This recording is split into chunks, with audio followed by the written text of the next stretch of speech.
Hola a todos, buen lunes 20, día 31 de cuarentena oficial, 34, 35 para otros. Nada, vamos a hablar un poquito por si alguno se conecta por primera vez. ¿Qué es esto de Tres Miradas? Tres Miradas es un proyecto que salió hace un par de años, creo, juntándonos. Se nos ocurrió con Mariana y con Carol dar un taller juntos a partir de que cada uno pudiera, teniendo cosas en común, pero a su vez con una mirada particular que creemos que cada uno tiene. Hicimos una primera experiencia, una segunda, una tercera, nos gustó, nos fuimos de gira, fuimos a Colombia, hicimos esta experiencia en Colombia, llegamos acá, creo que volvimos a dar algún taller, y cuando estábamos así en todo nuestro apogeo de esto, llegó la cuarentena y nos encontró con ganas de hacer algo de Tres Miradas. Dijimos, bueno, primero empezamos con una charla entre nosotros sobre temas teóricos de la impro, y hicimos 3, 4 sesiones y se acabó, y después dijimos, ¿qué hacemos? Y nos apareció como una necesidad en esta situación, y por las charlas también, de tocar ciertos temas, pero ampliar nuestras 3 miradas a una cuarta mirada que iba a ser la del invitado, o traer a un invitado para tratar de aportar nuestras 3 miradas desde el lugar de preguntar y saber. Hoy es el primer día y el tema de hoy lo va a presentar la señorita Carol Hernández. Muy bien. Bueno, voy a leer una cosa chiqui, voy a simplemente soltar preguntas, pero no necesariamente a la invitada, sino lo que el tema me genera.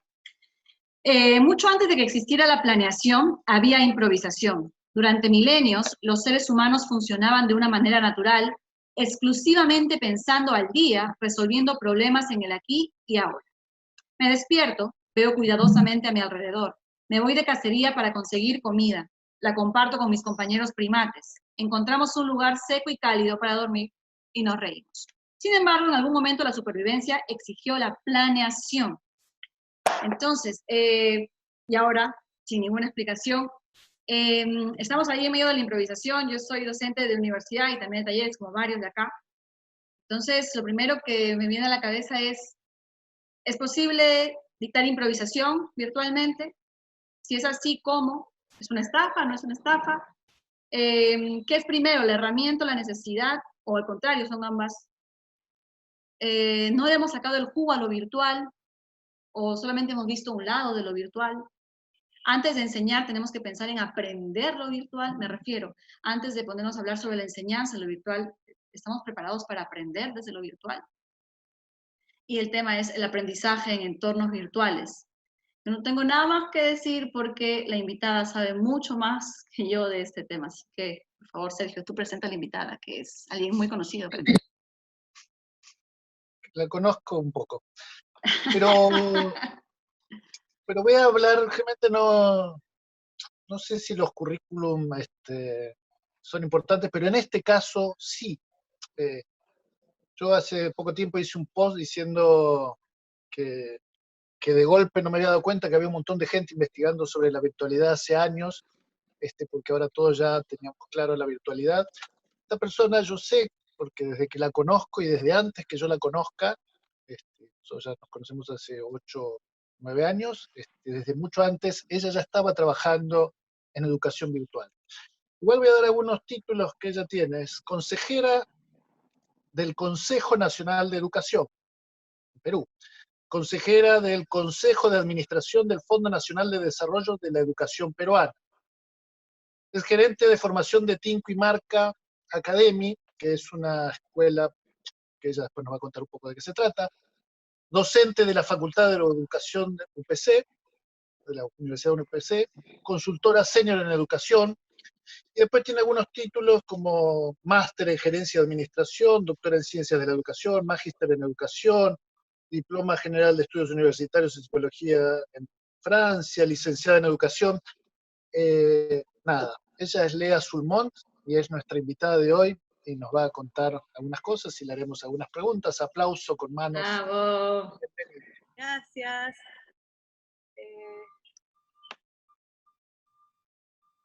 Ok, antes de... No sé si me escuchan, ¿sí? Perfectamente.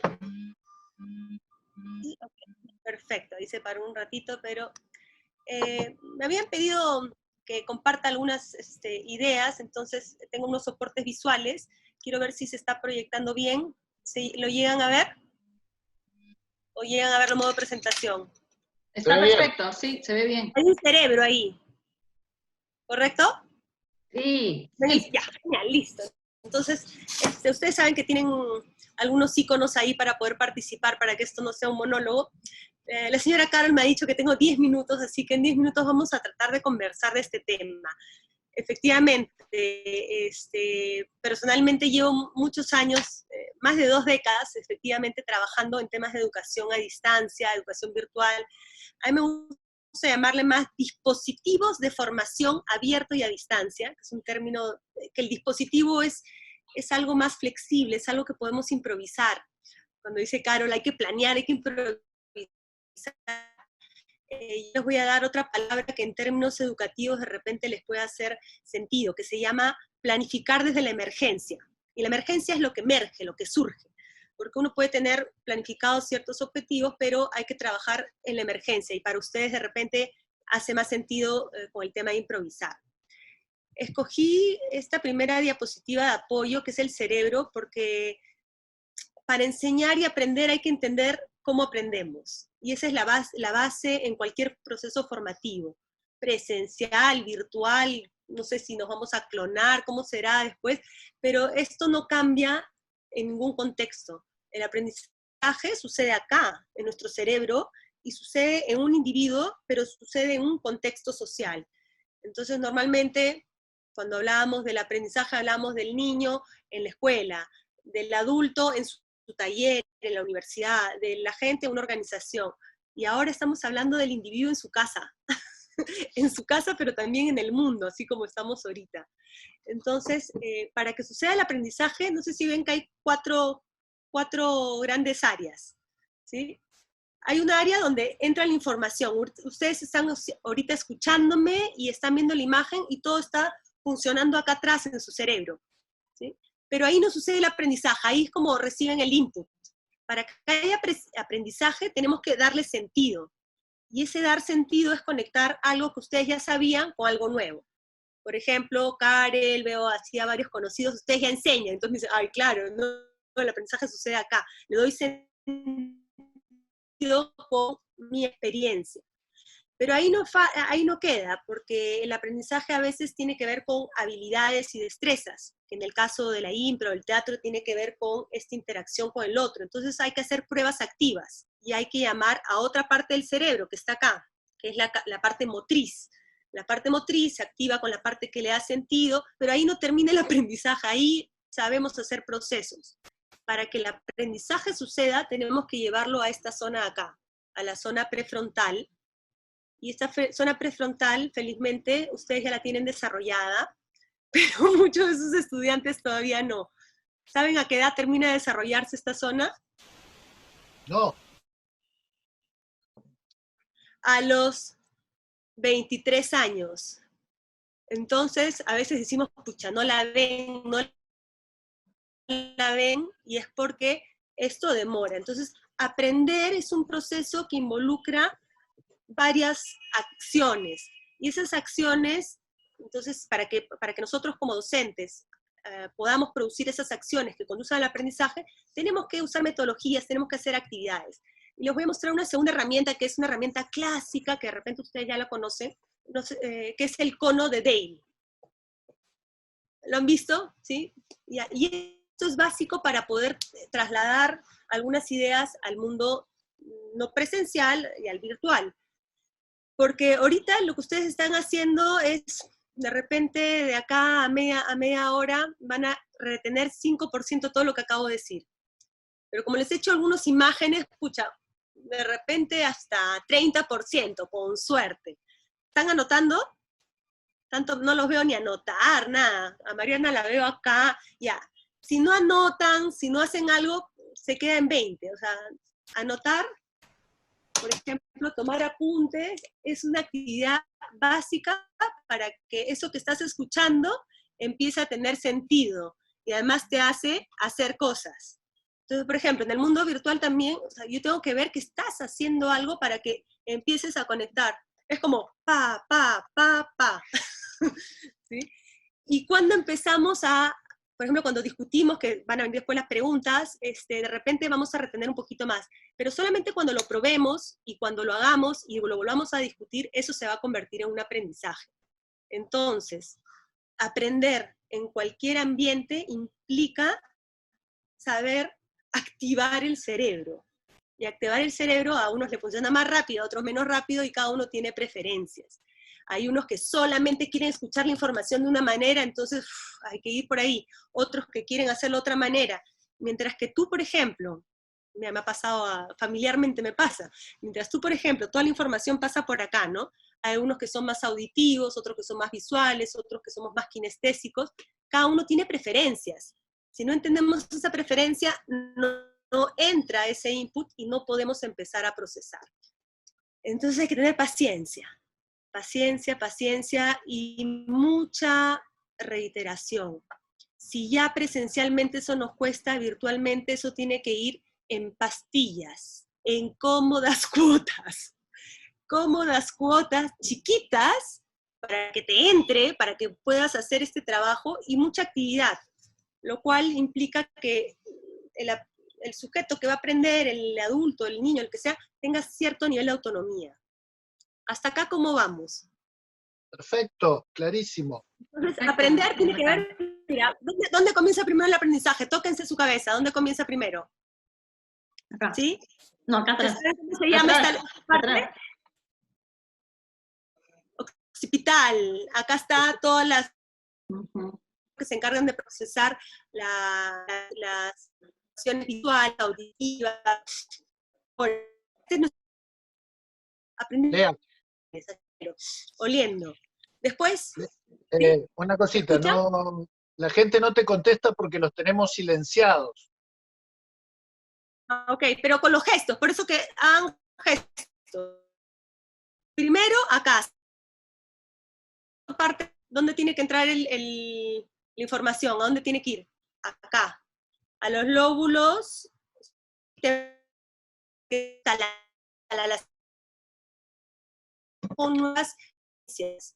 No conecto con mis vivencias, Lea, no más la información. Está bonita mi imagen, está bien bonito el cono de Dale, pero si yo no lo llevo, nada. Lea, ¿Me escuchas, Sergio? estás escuchándote entrecortada. Una pregunta, Paris, tú tienes tu Zoom más la otra computadora porque estás ahí como papapa, más Lea, todo de la misma red de internet, deberías desconectar algo, porque, No, no está todo en la misma red, ok. pero Lea No está en una importa. zona que no está buena. No, sí estamos en la misma red, Sergio. En la casa. Claro, si es la misma red, mejor tú, Bien, Sergio, pero desconecta. Ok, me escucha entrecortado. Bueno, avancemos. Si tuviéramos que hacer un juego para aprender cómo aprendemos, es ta, ta, ta, ta. Entonces, ta, ta, ta, ta. Al final, como podemos hacernos tapping. Tapping. ¿Ya? Ok, eso es fundamental. Y a partir de eso, entonces tenemos que decir cuál es la situación que mejor se adapta al aprendizaje. Estas imágenes, de repente algunos se sienten familiarizados con la izquierda o con la derecha, pero son situaciones que hasta la actualidad, hasta antes de coronavirus, se daban. Aprendemos así, lo único que sucede en esa situación es tac, tac, no pasa nada más. Y ahora que estamos en tiempos de coronavirus, queremos hacer lo mismo. No sé, acá tengo una captura de un Zoom, de una reunión del consejo. Estamos todos que al frente, está la tecnología sigue teniendo a alguien al frente. La situación no ha variado. Entonces, primera reflexión es, yo no puedo pretender, tras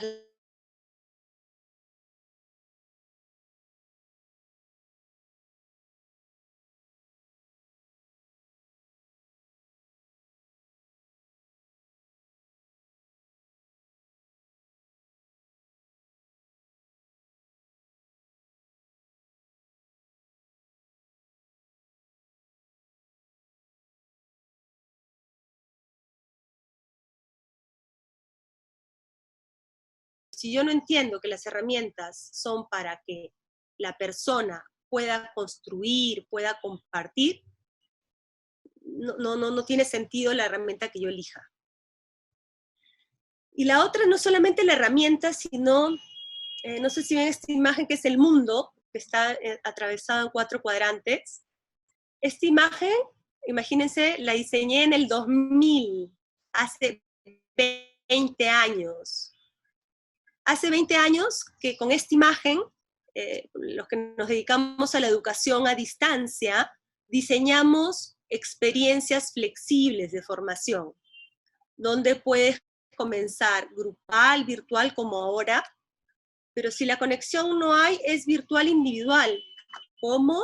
Solito, sí, te mando tu USB, tu mando, ya suena antiguo, pero así comenzaba, tu mando tu CD-ROM, tus libros, y virtualmente, a través del teléfono, la radio, etcétera, nos conectamos. Pueden ser individual presencial, en centro de recursos, puede ser presencial grupal.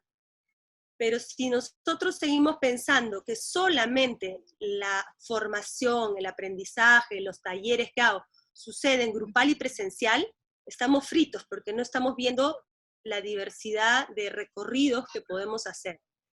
¿Todos tenemos que estar a la misma vez? No, podemos hacer grupos pequeños, de 3, de 4, de más, y es lo que ustedes veo que hacen en las redes, ¿no? Pretender estar todos al mismo tiempo es no entender que el aprendizaje tiene que ser flexible, ubicuo, adaptativo e inclusivo. Entonces hay que encontrar diferentes medios. Hoy en día solamente 15% de la población puede seguir formaciones así. Esto es un lujo. El resto no tiene suficiente internet, nosotros mismos en casa, ¿sí? Y hay otros medios que ya están de repente empaquetados, pero que pueden tener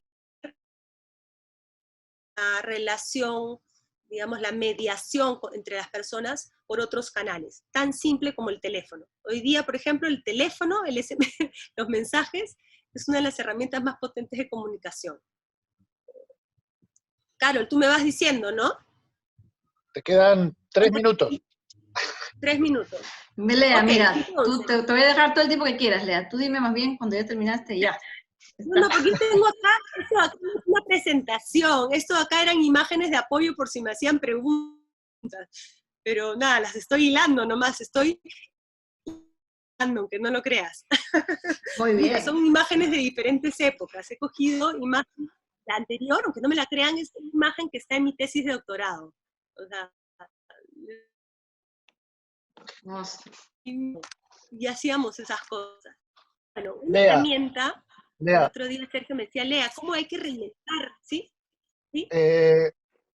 ¿podrás pasarte al celular y solo leer, usar la red de tu celular en vez de la de la casa?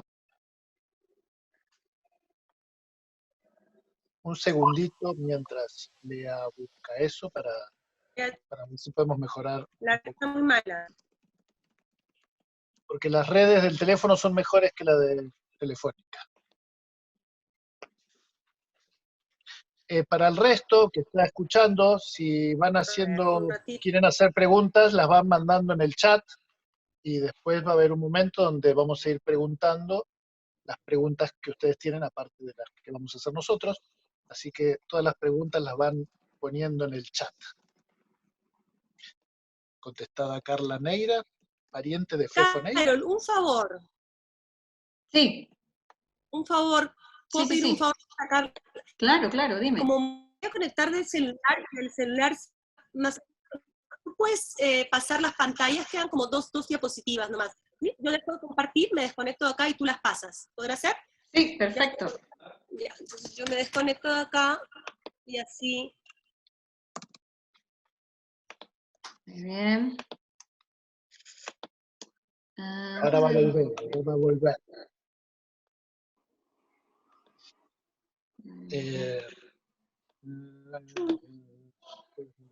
Estábamos acá. Estábamos en la que seguía después de esa, correcto. ¿Sí? ¿Después? ¿Acá? No, Estábamos acá. en esa que seguía. En esta, No, en la ya. anterior, en esta. ¿Estoy bien o avanzo? No te estamos escuchando, Lía. ¿Ahora me escuchan? Ahora sí. Ahí sí. Ya. Entonces ya desconfiguré los iPods, etcétera. Mejor así se ven los aretes. Ok, y hasta acá. No sé si hay alguna pregunta que quieran chequear. Después vamos a hacer un momento de preguntas para la gente está anotando y después la vamos a hacer. Pero termina tu Ok, qué exposición. bueno que estén anotando, porque han entendido que anotar es parte de aprender.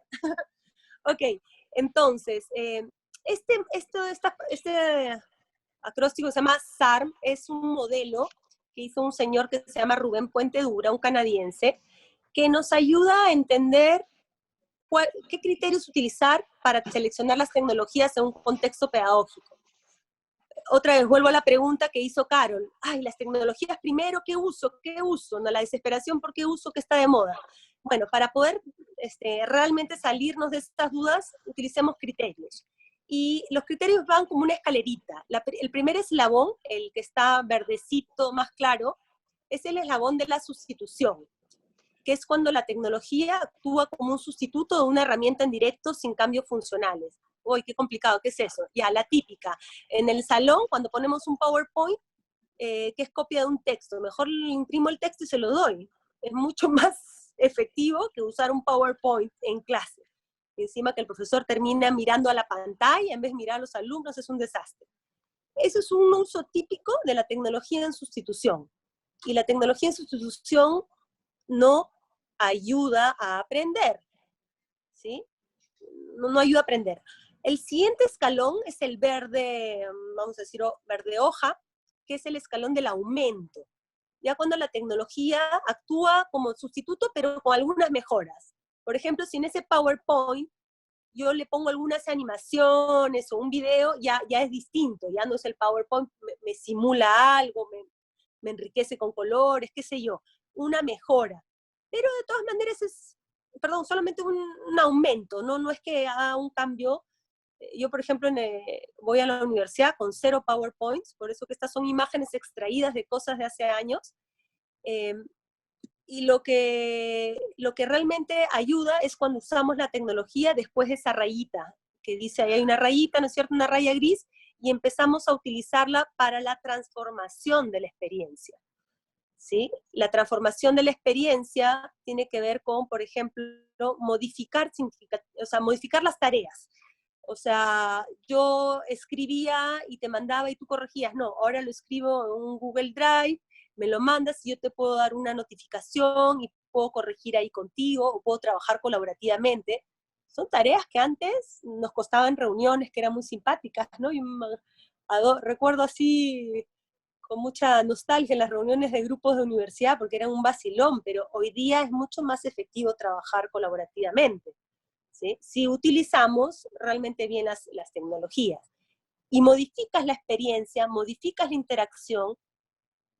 Por ejemplo, yo tengo todos los cursos que tengo, básicamente los trabajo por proyectos. Entonces los alumnos tienen que ir avanzando, y van escribiendo y me van poniendo notas, o entre ellos se ponen notas, y yo puedo saber en tiempo real cuando hay alguna duda, cuando hay algo que quieren resolver, y podemos trascender el aprendizaje al espacio de clase, sino más bien ubicuo, flexible. Lo más simpático es cuando la tecnología nos permite la redefinición. Creo que esta es una palabra mágica en estos tiempos, porque estamos todos preocupados por trasladar, recuperar las horas, qué voy a hacer con el colegio, qué voy a hacer con la universidad, todo tiene que ser en tiempo real. Y ahí no estamos redefiniendo, sino estamos como que tratando de sustituir, y no funciona por la explicación que di al principio, por el tema de cómo aprendemos, perdón. ¿Sí? Tenemos que hacer ese circuito, entonces tenemos que redefinir toda la experiencia. Si yo antes planificaba una clase que tenía su inicio, su desarrollo y su cierre, yo voy a tener que hacer eso también, porque es como un cuento, es una historia, toda historia tiene inicio, desarrollo y fin, pero lo voy a tener que hacer en paquetes más chiquitos.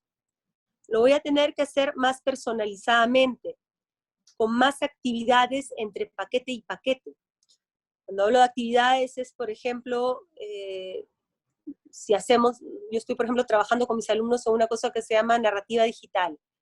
¿sí? También existe la narrativa digital, fíjate. Y entonces ellos tienen que encontrar una necesidad, hablamos de cómo buscar la información, y después ellos se ponen a hacer encuestas, a validar encuestas, a recoger 170 encuestas que las pueden hacer online, y a través del Twitter, a través del Instagram. Después regresan con esa información y seguimos construyendo. Y después vuelven con esa información a capturar imágenes. Después regresan y vuelven. Entonces tienen que estar haciendo algo, y en ese camino hay una retroalimentación importante.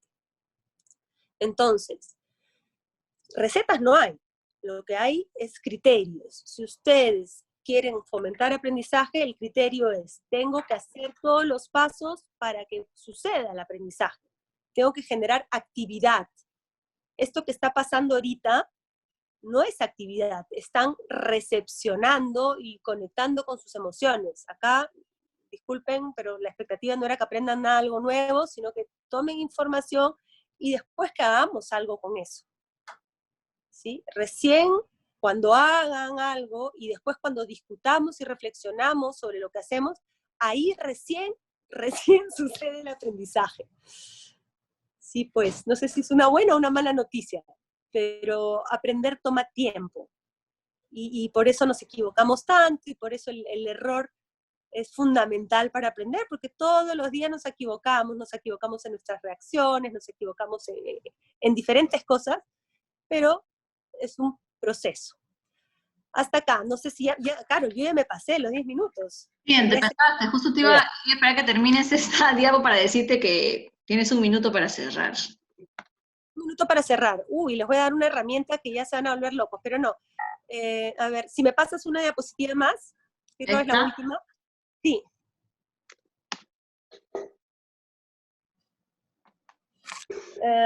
Ya, ¿la ven? Esas se las compliqué, pero la parte de la derecha hay cuatro como que gradas, 4 escalones. Esos 4 escalones es el modelo SAT. Sustitución, aumento, modificación y rediseño. Y lo que está a la izquierda, que son como 6 bloques, ¿sí?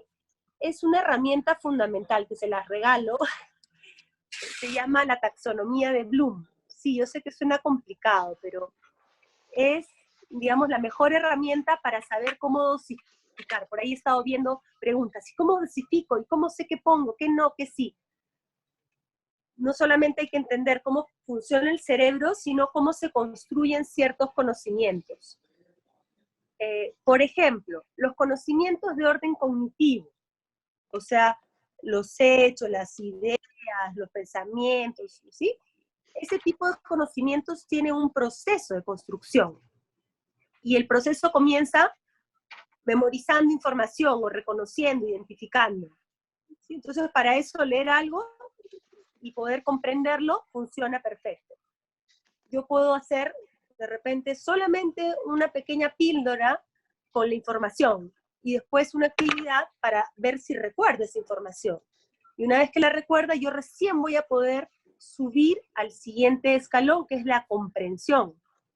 Si no recuerda la información, no la va a poder comprender. Comprender es distinguirla, describirla. Si yo no sé cómo se llaman estas cosas que el PROL, en intro tienen el PROL, ¿no? Sí. Es personaje, rol. Objetivo, lugar. Ya. Si yo no recuerdo eso, no voy a poder comprender cómo se relacionan, y cuando me manden un ejercicio de impro, la aplicación va a ser un desastre. Entonces, antes de mandar a aplicar, yo lo que veo es que primero trabajan rol, después trabajan esto, trabajan parte por parte para después unir eso. Entonces, fíjense, cualquier conocimiento de tipo cognitivo se construye así: recuerdo, comprendo, aplico. Esas son habilidades básicas. Y para esas habilidades básicas, las tecnologías de repente, no importa, no hay que hacer tanta transformación. Las tecnologías usadas como mejora ayudan a esos procesos. Pero, ya con esto termino, Karen, si yo quiero hacer procesos cognitivos más elevados, según Bloom se le llaman habilidades cognitivas de orden superior, que son el análisis, la evaluación, la creación, la síntesis. Por ejemplo, si yo quiero crear una obra de teatro, algo, yo tengo que redefinir la experiencia de aprendizaje. Así, viéndome solamente la carita, va a ser difícil. De repente voy a tener que encontrar otras formas de situar las cámaras, otras formas de escribir en conjunto un texto, el audio, otros canales. Tengo que redefinir, porque con la tecnología tradicional, con el PowerPoint y esta suerte de exposición, no voy a poder trabajar, ¿sí?, habilidades más complejas. Necesito una combinación de dispositivos más avanzada porque son aprendizajes complejos. Y con eso termino. Bravo. No has terminado porque vamos a seguir todavía. Pero te han dado tu primer aplauso. ¡Bravo! Ay, tengo el fondo del sunset acá. La Te playa. veo que estás en un clima diferente al mío. Mariana, Sí. tú tenías algo para preguntar. Sí. Hola, Lea. Yo soy la encargada de abrir el segmento de preguntas. Y un poco me voy a ir con todo a algo que es quizás común a muchas asignaturas o a muchas experiencias pedagógicas, pero muy específico de lo que nosotros hacemos. La pregunta en realidad surge de un debate, a partir de un debate que hubo en un espacio que abre Omar Galván, donde se habla de improvisación, y Pilar Villanueva planteaba como, digamos, de alguna manera la mayor dificultad para traducir a lenguaje virtual la experiencia de enseñanza, que tanto en la impro como en el teatro, como trabajamos con emociones, con energía, con cosas que exceden a lo audiovisual y van también por otro tipo de conexión y por otro tipo de percepción también, que excede al ver y oír, y que tiene más que ver con el sentir a la otra persona.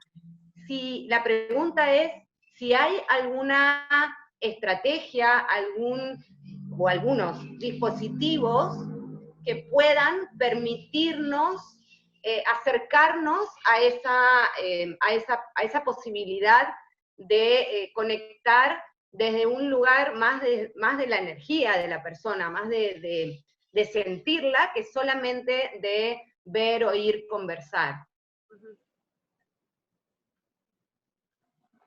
A ver, lamentablemente no tengo la única respuesta a eso. Yo creo que hay tecnologías muy avanzadas como que te puedes clonar, etcétera, pero va a también estar limitada por las condiciones tecnológicas que tú tengas. Entonces, yo he visto, por ejemplo, en el TEC de Monterrey, hacen clonaciones de personas y de profesores. Un profesor se clona, pero así como yo sueño con eso, ¿no? Como la Guerra de las Galaxias, que sale la princesa Leia, ¿no? Que ves todo eso. Esa tecnología existe. Y de hecho existe hace más de 2 años. ¿Ah? Holograma. Holograma, sí, el profesor sale en holograma. Y de hecho las evaluaciones que han hecho de esas modalidades, por lo menos las evaluaciones hasta ese momento que conozco de esa universidad, dice que los estudiantes se enganchan mucho más, se motivan mucho más con el holograma. Porque claro, necesitamos como que casi sentir, ver. Sin embargo, digamos, es una tecnología que se puede usar y que permite a la persona verse cuerpo entero y interactuar. Es una tecnología todavía costosa, bastante costosa. O sea, dispositivos deben haber, pero dispositivos a la medida de nosotros ahorita, lamentablemente yo creo que tenemos que jugar con las agrupaciones. Cuando hablo de agrupaciones es qué cantidad de gente podemos estar conectada para poder sentir esa energía. Y creo que la masividad de este tipo de cosas no nos permite a todos ni participar, ni escuchar con la calidad. Yo sé que algunos me están escuchando como balleno, otros entrecortados, entonces no termina de fluir. Dispositivos hay, la realidad aumentada, la realidad virtual está ayudando mucho en eso, pero ahorita si queremos jugar en simple, creo que tenemos que jugar con las agrupaciones. Con las agrupaciones y con los dispositivos que tengamos y con la conectividad. Menos es más, dicen. Yo creo que en este tiempo es mejor experimentar así, a luego hacerlo masivamente y excluir a mucha gente. Yo siento que cuando se hace masivo, mucha gente se queda excluida, y eso es peligroso, ¿no? O sea, cuando se pretende hacer algo masivo, muy interactivo, las condiciones actuales de infraestructura no lo permiten. Entonces eso es un tema de realidad. Yo tengo una segunda cuestión. A mí me llama mucho la atención, y lo hemos hablado a veces personalmente, el tema de la redefinición, ¿no? Que creo que tiene que ver con lo que siento que no está pasando ni en la educación virtual, y por otro lado a veces también siento que... ¿te fuiste, Lea? No, ¿aló?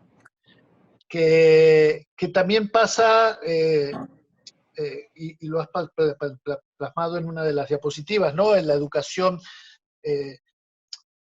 esto que hablas de la masificación, ¿no? O sea, tanto las universidades en sus modos actuales, donde tienes 20 o 30 alumnos, y que creo que es algo que también está pasando ahora, porque en algunos chats que hemos tenido hablando, todo el mundo dice, bueno, pero hay que vivir, ¿no? Entonces lo económico empieza a pasar por encima del real objetivo, que es la enseñanza. Entonces, mi pregunta va a esto, en esta definición, tendría que ver con qué caminos a seguir, o cuánto tiempo, o por dónde se lleva esa reubicación de lo que que hacíamos nosotros antes, y viendo esto que tú dices, viendo cuál es el medio que tenemos, viendo a dónde queremos llegar, porque mi sensación es que estamos yendo como muy rápido, ¿no? Estamos tomando lo que hacíamos y tratando de ver cómo lo metemos en Zoom, porque aparte tú has nombrado que hay 20.000, porque sé que has ido a ese congreso y que hay un montón de tecnología, y acá todos nos sentimos modernos con Zoom, y los que llegan a trasladar Zoom a YouTube son los top. Entonces siento que estamos como trabajando con lo básico, pero no estoy viendo redefinición, por lo menos en lo que he visto, ¿no? ¿Qué piensas al respecto? Yo creo que hay un cambio bien importante que yo no lo había visto en 20 años que llevo trabajando en este tema, el tema de las competencias digitales. Las personas era como que, ay, no, yo no me meto, tú eres el tecnológico, yo no me meto. Hoy día nadie puede decir eso, porque quien no se mete se queda excluido. Y nos pasa a nosotros en casa, por ejemplo, o ustedes, no sé, que no te tienes por qué ser el capo tecnológico, pero hoy en día, en estas 5 semanas, hemos aprendido más que en los últimos años y en todos los cursos que nos hemos podido meter. Entonces creo que ya hemos calentado motores. Y lo que yo veo a mi alrededor, y te veo a ti en todas las redes, es que están experimentando mucho, y ahora es como, bueno, ya, pero esto no funciona, y creo que es una primera parte, ¿no? Es decir, no funciona trasladar lo mismo que yo hacía al medio virtual tal cual. Check, es un primer aprendizaje. Ahora, ¿cómo lo redefino? Y para redefinir eso, Carol decía, improviso, planifico. Bueno, hay que empezar a planificar un poquito. Planificar, por ejemplo, disculpen, que me llaman acá, tengo que apagarlo, estoy en el teléfono, ya. Planificar qué es lo que quiero, cuál es el propósito de esta formación. Quiero hacer un laboratorio, quiero hacer un taller de narrativa, quiero hacer, o sea, ¿qué quiero hacer y en qué formato? Y empezar a redefinir. Pero yo no puedo redefinir si no sé a dónde quiero ir. Y a veces, y esto es una práctica docente muy, muy, muy común, nos preocupamos más por la actividad que por lo que queremos, por el objetivo o el propósito y cómo lo queremos evaluar. Yo a mis estudiantes les digo, por favor, paren, activities no vale hacer, ya, ¿qué dinámica funciona y la podemos pasar acá? Activities no funciona. Lo que funciona es, ¿cuál es mi objetivo? Mi objetivo es que, no sé, un objetivo que tengan, desarrollar este personaje, o escribir un monólogo, o escribir un stand-up. Bueno, si ese es mi objetivo, yo tengo que entender cuáles son los pasos. Primero, identificar la información, entender, aplicar, analizar. Tengo que entender que hay una escalerita y tengo que preparar entre contenido, o sea, información y actividades para que se pueda hacer esa escalerita. Y la redefinición que esperan es cómo mediatizo, ¿sí?, a través de los medios esa información. Que si lo hago, mira, sencillísimo, lo hacen en un Google Drive y tienen carpetas compartidas. Ya, pero quiero ver si lo ven. Te armas un Google Classroom o una plataforma o una página web lo pones en un Dropbox. Mira, soluciones esas hay facilísimas. El contenido es fácil, para los que tienen habilidades de hacer videos, etcétera, hacer videos, colgarlos. Se necesita tener contenido, y se necesita tener actividades con propósito. Si tu propósito es que entiendan, ¿cómo te imaginas que lo van a entender? Si tú quieres que alguien entienda, por ejemplo, lo que es personaje, ¿cómo visualizas? Te lo explica, lo hace, y entonces si lo tiene que hacer, ¿cómo lo va a hacer? ¿Un video, con una animación, un gráfico? Entonces tenemos que visualizar ese aprendizaje. Y a veces eso es lo que no nos falta, visualizar cómo quiero ver ese aprendizaje, y nos pasamos a la actividad. La actividad es lo de menos, ¿sí? El taller, yo me sé la super técnica, eso es lo de menos. ¿Sí? El ejercicio es lo de menos, lo importante es qué quiero y cómo lo voy a evaluar. ¿Cómo voy a evaluar? Significa la evidencia de aprendizaje. Si yo diseño por evidencias, voy a poder redefinir mi situación de aprendizaje. Mi situación de aprendizaje, de repente, yo voy a planificar 6 sesiones, pero esas 6 sesiones de repente no va a ser con todo el grupo. Va a ser una sesión individual y van a ser sesiones por parejas o por tríos o de feedback individual. Y productos, tienen que haber productos. El aprendizaje que no se ve, lo que no se ve, se devalúa. Y en verdad, claro, se devalúa. Para pasar a lo del público, tengo una pregunta que va más, a ver, tú como conocedora de la impro desde hace un buen tiempo, y también conocedora de teatro, vas como público al menos, hago la pregunta, ¿tú crees que la improvisación se puede enseñar online? ¿Crees que podemos dictar un taller, inicial de impro, vía virtual? ¿El teatro se puede hacer? Cuando tú dices enseñar la impro tiene muchas dimensiones. Entonces hay que ver qué dimensiones de la impro. Tú me dices, por ejemplo, ¿se puede enseñar la medicina virtual? Hemos virtualizado carreras de medicina y hay una parte que sí se puede virtualizar y otra parte que no, ¿sí? La mecánica, ¿se puede virtualizar? Sí, hay muchas experiencias de formación que se pueden virtualizar, pero una parte sí y hay otras partes que no. Entonces tienen que entender cuál es la parte. Si entendemos la impro como el taller en el que todos jugábamos todo el tiempo, y eso sería la única visión de la impro, va a ser difícil.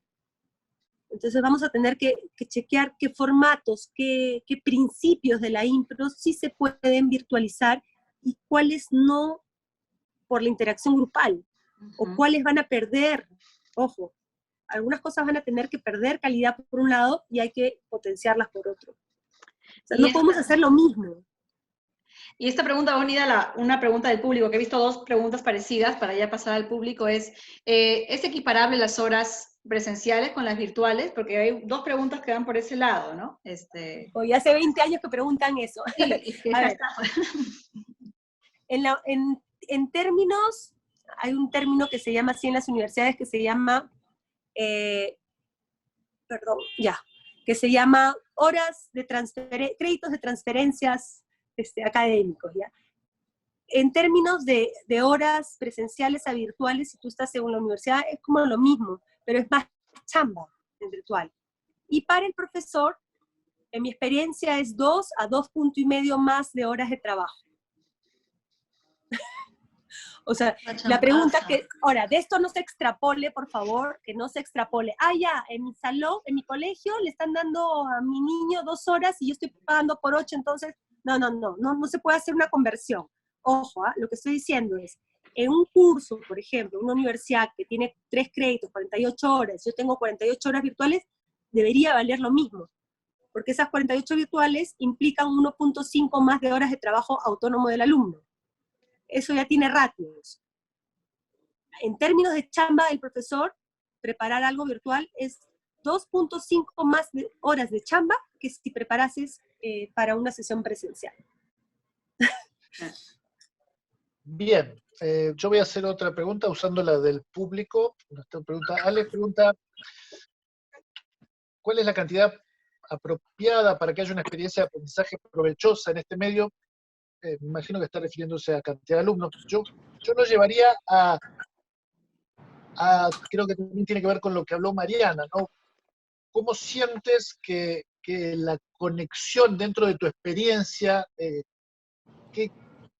con cuánta gente logras conectar? A mí me pasa que, por ejemplo, yo, hasta ahora de todo lo que más me ha enganchado, son estas charlas donde solamente veo a uno, o máximo me pasa en el Instagram cuando veo a 2 personas hablar.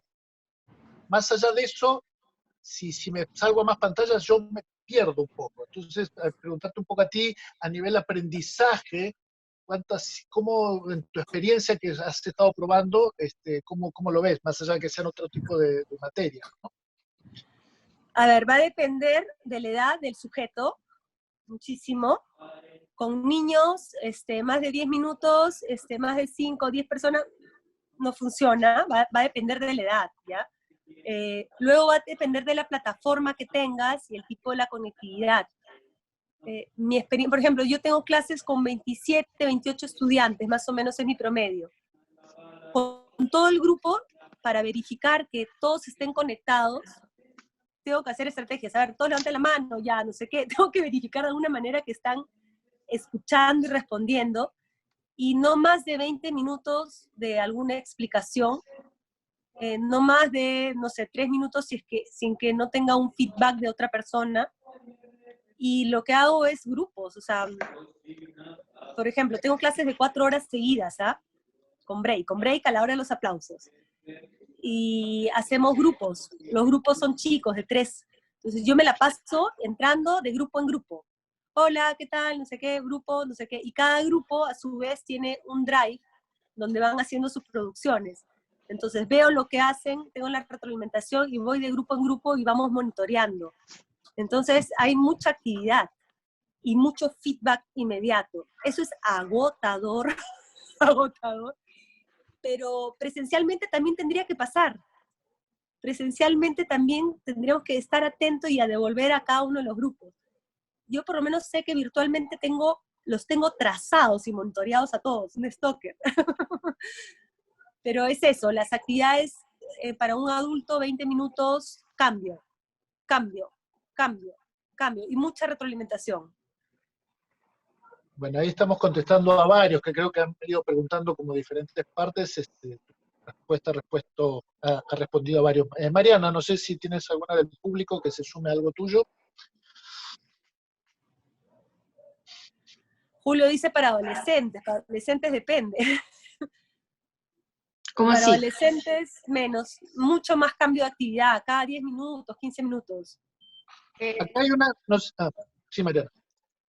Yo tengo una pregunta, me quedé pensando en esto de esta escalera del aprendizaje y estas zonas, ¿no? Cómo entra la información y cómo se va procesando. Y por lo que entendí, hay cierto orden en el que eso sucede.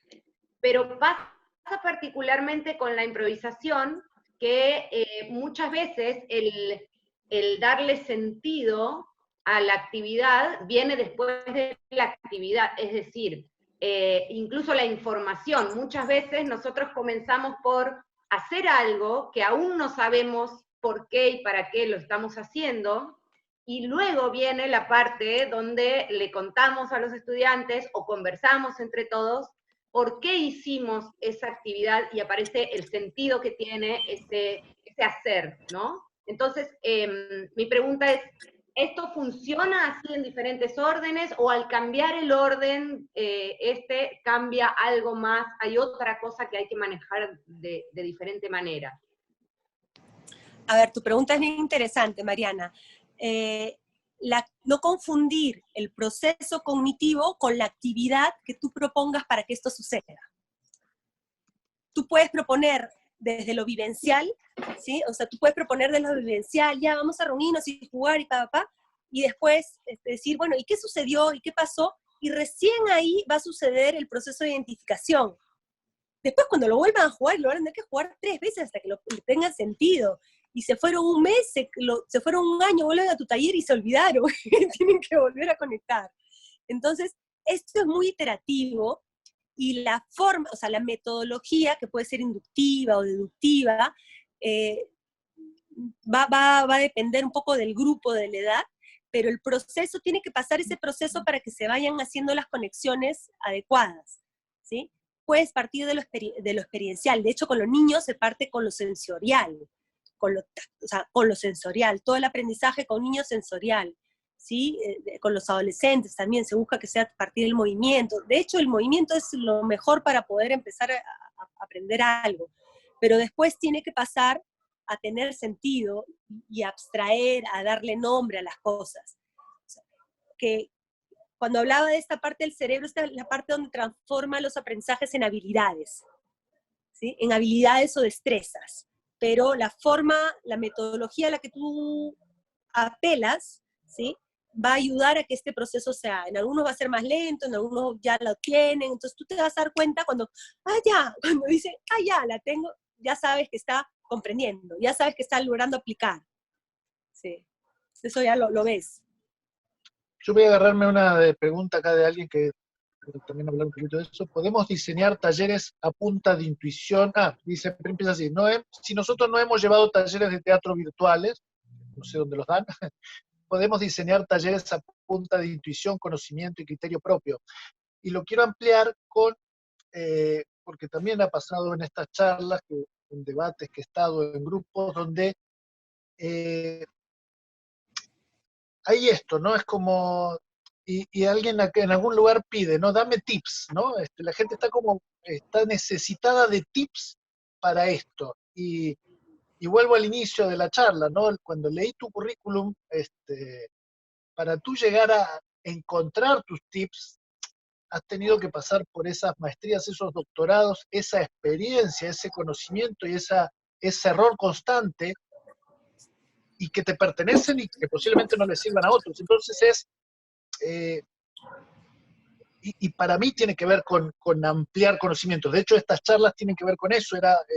Partió de una necesidad de, vamos a hablar de pedagogía virtual. Bueno, empecemos a preguntarle a los que saben del tema. Entonces, ¿cuánto hay? ¿O es tan simple, es más complicado? ¿Todo el mundo puede? Por lo menos, ¿qué cosas básicas tenemos que empezar a tener o conocer? A ver, compleja la respuesta a esta pregunta. Voy a tratar de decirlo de dos puntos de vista, ¿ya? Primero, si yo diseño algo para una situación de aprendizaje, es porque yo tengo un modelo de persona. Yo le preguntaría a esta persona que quiere diseñar así a la intuición, voy a exagerarlo, ¿qué modelo de persona tienes en mente a quién te vas a dirigir? Es una persona que no sabe nada y entonces lo que tú le des de tu experiencia, tu buena voluntad, de tus ganas y tu intuición va a ser suficiente. O esta persona es un ser humano que necesita pasar por un proceso de acompañamiento y que tiene sensaciones, tiene saberes previos, y entonces necesito estructurar un poquito más cómo va a ser este proceso, porque el proceso de esa persona va a ser diferente del proceso de otra persona, y yo tengo 20 alumnos que son distintos. Y si yo no diseño para esa diversidad, pues yo estoy homogenizando y poniendo un solo paquete. Yo diseño para el que me quiera oír. Ese es un punto de vista bien personal. Carol, yo no sé si tú puedes pasar la siguiente diapositiva, creo que es la última. ¿Correcto? A ver, yo la tengo acá. Carol, la está poniendo. Carol, ¿tú puedes poner la última diapositiva? Sí, ahí la pone Carol. Y de repente ahí... ¿Está? Esa. Sí, que son unos circulitos ya. Ya, perfecto. De hecho, después les paso el enlace donde está esa diapositiva, que es un libro que el año pasado hice justamente para un proyecto de aula digital de maestros. Entonces, si quieren tips, más que tips, yo les voy a decir fundamentos, ¿ya? Fundamentos para empezar a diseñar. Porque creo que uno no puede diseñar sin conocer cómo funciona la persona, porque si no, me parece que es para mí, es no respetar a la persona. Mi rol de educador es, yo soy una persona que está al servicio del aprendizaje de otra persona. Por lo tanto, lo primero que tengo que enseñar, que está en el centro, es una mentalidad de crecimiento. Ahí los invito a que vean un video de Carol Dweck que te habla de que tú tienes que creer en el potencial de esa persona para aprender. Y creer significa que voy a diseñar todas las estrategias para que aprenda, porque a veces digo, pucha, digo con unos prejuicios, dice, a este no le va a salir nada porque no sabe cantar, a este porque no sé cuántos. No, yo tengo que partir de que todos podemos aprender, y tengo que partir de ese color azul, que todos tenemos ideas previas en la cabeza, todos, los bebés, todos tenemos experiencias sobre el mundo, no importa el kilometraje que tengamos en nuestra vida, todos tenemos ideas previas, entonces hay que recogerlas, y hay que saber recogerlas y construir sobre eso. Entonces, ¿te acuerdas, Carol, que tú decías planificar o improvisar? Pues en educación se llama trabajar con lo emergente, y lo emergente es esas ideas previas que trae el alumno, el estudiante, la persona, etc. Yo tengo que recoger esas ideas y construir sobre eso. Entonces, uno podrá decir, entonces voy improvisando. Voy improvisando, puede ser improvisar, uno improvisa cada rato, pero improvisas teniendo referentes de que tú tienes que ayudar a esta persona a construir un conocimiento profundo. Y ahí es importante en los materiales, ¿no? Un material puede ser una foto, puede ser un video, puede ser un texto, pero buena información para poder hacer buenas conexiones. No hay nada peor que una información vaga que te genere una idea vaga y después estás lleno de prejuicios y la gente habla por hablar. ¿Sí? La tercera es las expectativas. ¿Sí? Uy, se va esto, la conexión que tengo acá ¿se me fue? ¿Te escuchamos bien? Ahora? Ya, se me va acá la conexión. El tercer factor es las expectativas de aprendizaje, es decir, ¿qué espero que aprendas? ¿Cuál es el propósito? Yo quiero hacer un taller, puede ser con mucha intuición, pero la pregunta es, ¿sobre qué va a ser? ¿Qué espero que al finalizar este taller, esta persona va a poder realizar esto, va a poder aplicar esto, o simplemente, o sea, ¿qué espero? Porque si yo no sé exactamente lo que espero, después yo no puedo evaluar. Y si yo no sé cómo voy a evaluar, entonces yo voy a devaluar la experiencia. La evaluación es el centro del aprendizaje casi. Y claro, tenemos que sacarnos de la cabeza esa evaluación de, ¡ay, el examen! No, la evaluación es una evidencia. Normalmente, por ejemplo, puede ser una muestra. Ya, pero la muestra no sé si es la evidencia o más bien la reflexión después de la muestra, o ambas cosas. ¿Sí? Entonces, ¿cuál es esa evidencia que me va a decir que este alumno maneja PROL? ¿Cuál va a ser esa evidencia que este alumno maneja la escucha? ¿Cuál va a ser esta evidencia que me dice que este alumno improvisa cantando con 2 o 3 personas? ¿Sí? Parece obvio, pero hay que diseñarla, y hay que diseñar recién ahí las situaciones de aprendizaje. Por lo tanto, no se puede improvisar tanto si es que no sabes a dónde vas. Si no sabes a dónde vas, da igual qué camino tomes, como dice el gato Alicia del País de las Maravillas. ¿Conocen ese diálogo? El gato le dice, ¿a dónde quieres? Alicia dice, ¿a dónde quieres? ¿Qué camino puedo tomar? Y el gato dice, ¿a dónde quieres ir? No sé, da igual que tomes. ¿Sí? Pero si yo tengo claro a dónde va a ir ese estudiante, yo tengo que diseñar y construir con la emergencia. Los otros 2 factores importantísimos es la retroalimentación. Yo tengo que dar retroalimentación permanente, feedback. Yo o los pares, y promover la metacognición, que la persona aprenda a cuestionarse, a saber cómo aprende. Entonces son procesos que te ayudan a diseñar. Si tienes estos factores de aprendizaje en cuenta, puedes improvisar. Muy bien. Carol, última pregunta tuya. Hay una pregunta del público repetitiva, que creo que quizás puede ser una respuesta corta, que es, ¿qué plataformas de las existentes y de las, agregaría yo, de las alcanzables y posibles, ¿no? Sacando el holograma, que todavía no lo podemos conseguir, ¿qué plataformas de las existentes recomiendas para el tipo de enseñanza y el tipo de actividad que hacemos? Hay 2, 3 personas que estaban preguntando lo mismo, Sergio Calvo y alguien más. Ya, va a depender de qué quieras. Por ejemplo, vas a necesitar una plataforma para contenidos, ¿sí?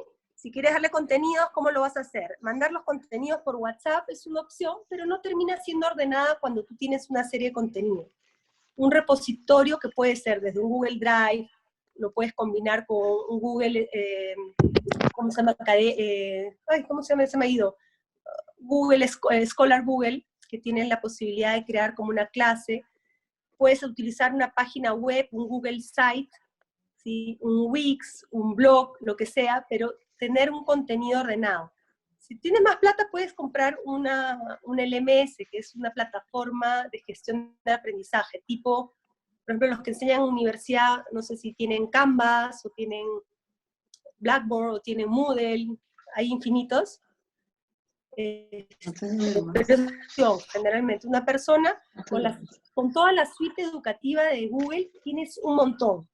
Tienes para hacer encuestas, tienes para poder colgar material, tienes para poder colgar video, para hacer audio, para hacer interacciones, pero no hay una sola plataforma, sino vas a tener que hacer tu integración. Por ejemplo, yo utilizo por clase unas 7 plataformas. Entre que grabas, por ejemplo, plataformas para hacer encuestas. No sé si han conocido Mentimeter. Alguna vez en los shows de impro empezamos a hacer Kahoot para evaluar y retroalimentar, ¿sí? Audios para poder grabarse. Por ejemplo, Padlet, no sé si conocen Padlet. Padlet es como una especie de, como si tuvieras así varios murales, entonces cada uno puede ir colocando cosas distintas, imágenes, y se construye a lo largo del tiempo, los Padlets. Entonces cada herramienta va a depender lo que quieras hacer. Si quieres hacer materiales y colgarlos, distribución de materiales. Si quieres crear los materiales, es otro tipo. Si quieres hacer la interacción, como lo que tenemos ahora, Zoom, Webex, Zoom es como que la más ligera ahorita, pero que tiene más fallas de seguridad. Tienes Collaborate, pero ya que si tienes la plataforma, pero Webex también está bueno, de Cisco, tiene un sistema de seguridad mucho mejor, pero es mucho más pesado. Webex es pesado, pero más seguro. Está también en las conferencias vía Hangouts, ¿sí? En fin, tienes diferentes, hay Party Zoom, hay miles, pero digamos algunas que son más adaptadas para compartir, grabar el contenido. Y después tienes herramientas para evaluar y retroalimentar, que es bien importante. Kahoot, por ejemplo, si lo haces en vivo, Mentimeter, Socrative, hay un montón de 800 herramientas gratuitas. Por ejemplo, si trabajas con niños, hay unas herramientas que son muy lindas que se llama Class Dojo, que es como una aula virtual para niños. Entonces todos los personajes son así como monstruitos de colores, y te conectas con los papás. Se podría usar también con niños, es bien bonita. Yo la utilizo con los estudiantes. Entonces, cosas gratuitas hay miles, pero tienes que saber cuál es el propósito. Lo mínimo, interacción, contenidos y retroalimentación. Bien, vamos a ir cerrando porque ya estamos. Sí, última pregunta. Es una pregunta, comentario. ¿Cómo se escribe? Si puedes escribir en el chat, Lea, cómo se escribe la última herramienta. Y lo otro es, creo que Yoyo, ¿no? Para ordenarnos, después podemos hacer que pasamos en limpio todos los datos que dio Lea, y así todo el mundo los tiene, porque hay varias cosas que han pedido y se nombraron, entonces podemos hacer como un listado de para no ir poniendo de a una. Y mandamos, y lo podemos por ahí publicar en algún lado, ahí lo definimos, pero para hacerlo todo junto. Cerremos con la pregunta y después un cierre de cada uno de nosotros. La pregunta es, ¿en qué crees, ya que estoy con los tips, vamos a hacer la gente de los tips, porque parece que hay mucha interferencia ahorita, espérate, hay mucho ruido. Mucha gente ahorita en el chat quiere aprender ahorita a hacer clases. ¿Qué es lo que crees que es lo primero que deberían aprender? ¿Para qué las quieres hacer? Y pensar cuál es tu modelo de persona. Y después, recién, ¿cuál es el objetivo? ¿Cómo se evalúa? Y después vienen las actividades y después vienen las plataformas. Así es. Modelo de persona. ¿A dónde vas? Objetivo. ¿Cómo vas a ver eso que quieres realizar? Después viene la actividad y después vienen los recursos, las plataformas y todo lo que quieras. En último lugar. Mariana Palau, pregunta última o reflexión final. Reflexión por la hora. Como reflexión un poco, Lo que dijo Carol, creo que, si bien lo dijo un poco en broma, creo que es muy serio, esto de ahora todo el mundo quiere aprender a hacer, o sea, queremos aprender de cero a hacer clases, no solo virtuales, sino hacer clases. Creo que me quedo dentro y fuera de lo virtual con esto de saber lo que quiero, saber el objetivo, planificar para ese objetivo, a la vez saber que esa planificación tiene que ser lo suficientemente flexible como para poder estar escuchando a esa persona o esas personas a quienes estoy entregando esa práctica, esa información, esa clase, y poder yo modificarme y modificar mi propia planificación de acuerdo a eso que estoy escuchando de los otros. Pero creo que eso no tiene que ser una novedad. O sea, realmente creo que si hemos estado dando clases sin hacer eso, deberíamos sentir vergüenza. Totalmente, me encanta que ahora se ponga así en evidencia quiénes eran repetidores de ejercicios y quiénes son las personas que tienen su objetivo y saben cómo llegar a ese objetivo independientemente de la herramienta. Esa sería mi reflexión, in your face. Así que quizás lo que deberían aprender es a enseñar y asistir a alguien de manera virtual, en lugar de ponerte a dictar en medio virtual. ¿Por qué no asistes a alguien que sabes que es buen docente fuera de lo virtual? Posiblemente esa persona que es buen docente fuera de lo virtual lo sea dentro de lo virtual. Entonces primero asista a esa persona, posiblemente, dije, no necesariamente. Pero sé que si es un docente responsable, lo va a hacer fuera o dentro de la red. Un docente responsable es un docente responsable. Sí, y yo también cerraría con esto, ¿no? Con tomarnos en serio. Varias veces lo planteo. Primero, para ser docente, ahí vas a cerrar tú, Lea, no te preocupes, voy a dejar la reflexión final. Para ser docente, siempre lo digo, para mí lo fundamental es primero tener vocación, porque ser docente implica más horas y más tiempos del que prácticamente, insisto, no hay tips para ser docente. Hay prueba, hay error, hay investigación, hay estudio. Los tips es como los ejercicios, y caemos después en esto que venimos discutiendo, profesores que enseñan ejercicios y creen que por eso están siendo pedagogos y ahora quieren trasladar eso a lo virtual y están buscando fórmulas mágicas. Cuidémonos, ¿no? Cuidémonos, cuídense los alumnos y veamos que hay un montón de cosas para conocer antes, y entiendo, todos tenemos que trabajar y vivir, pero no queramos, o sea, no por eso salgo a robar a la calle. Y como docentes, si hacemos las cosas a medias, estamos yendo a robar a la calle. Ahora Lea va a despedir la sesión con sus últimas palabras, pero antes quiero anunciar lo que viene la semana que viene. El lunes que viene vamos a tocar como el mismo tema, pero de los espectáculos. Vamos a hablar de esto, cómo trasladar los espectáculos a lo virtual. Es real, es posible, dudas, preguntas, cuestionamientos, así que vayan haciéndose sus preguntas. Y el invitado es un invitado internacional, lo estamos trayendo con todos los gastos pagos, directamente desde España. Igual es argentino, lo hemos mandado a vivir a España un tiempo para que se perfeccione, ha viajado por todo el mundo con gastos pagos por nosotros, y ahora lo estamos trayendo a Perú. Feña Ortali, que es un actor, improvisador, y es el director de la única revista virtual, no sé si es la única, pero es una de las más importantes, creo, se llama Status, y que realmente creo que ha visto y conoce y sabe de lo que pasa en el mundo, por lo menos para, antes de creer que estamos creando algo de la nada, escuchemos a alguien que ha visto algo más que cada uno de nosotros. Pregunta, Sergio, ¿convendría hablar de los invitados que vienen o quieres dejarlo en suspenso? Yo les digo que están buenísimos, están todos al mismo nivel de Lea y de Feña, los voy a dejar con las ganas, va a ser cada lunes. No sé si ya tenemos, perdón, te voy a hacer todos los chivos antes de dejar la Lea dando el remate final. ¿Ya tenemos los del taller? No. En gráfico no tenemos.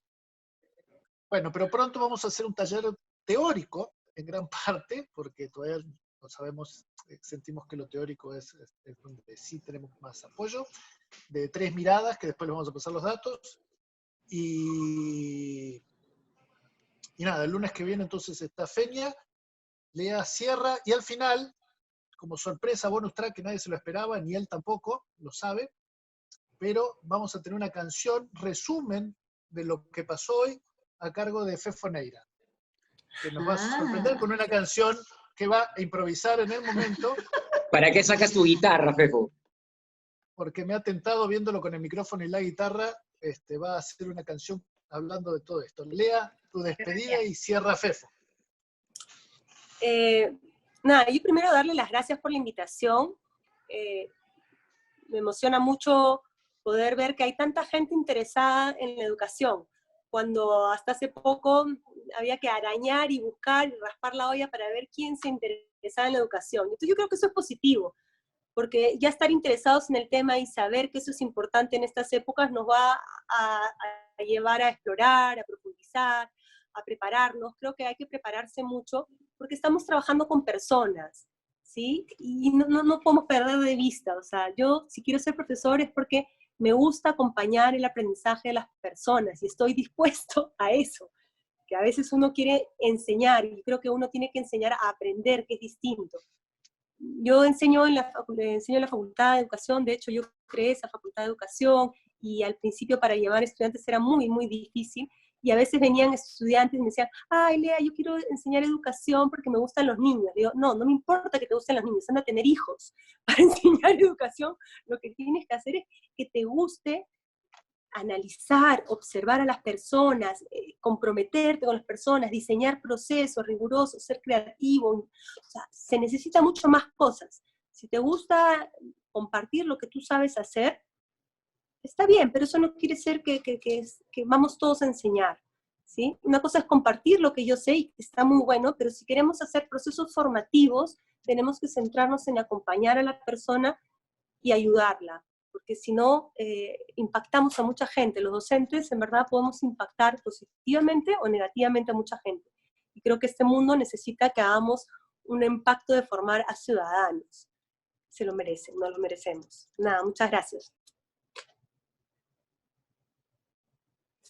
Bravo, nos vemos el próximo lunes. Gracias, Lea.